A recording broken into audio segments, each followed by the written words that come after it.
Cape Verde is famous for its white sands, turquoise waters, and slow pace of life. But tourism has virtually come to a standstill here. International arrivals have dropped drastically.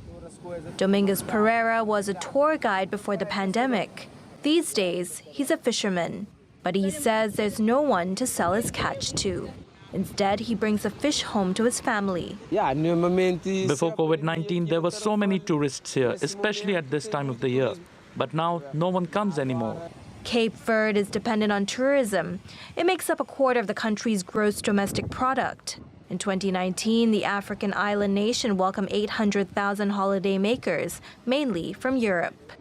Locals were hopeful that tourism would bounce back this year, but Europe has been battling a resurgence in infections. If Europe is blocked, then we are automatically blocked too. That's why we need to think about alternatives and not only focus on tourism. We need to strengthen the local economy in terms of agriculture, fishing, livestock, and also domestic tourism. Tourism isn't the only thing from Europe that Cape Verde relies on.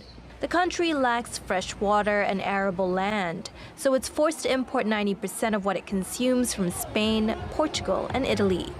Diversifying the economy and rebounding from the pandemic are among the main issues in Sunday's legislative elections. Our number one priority is beating COVID-19. Vaccinations give us hope. They should allow us to return to normal life in terms of the economy, employment, and restarting the country's growth.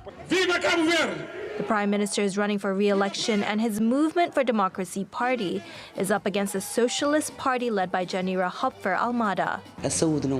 The health and education sector has not improved. Agriculture has been abandoned. There's been no investment in fishing and no initiatives to boost tourism.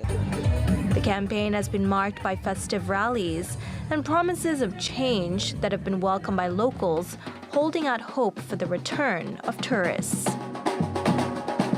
Natasha Hussain, TRT World.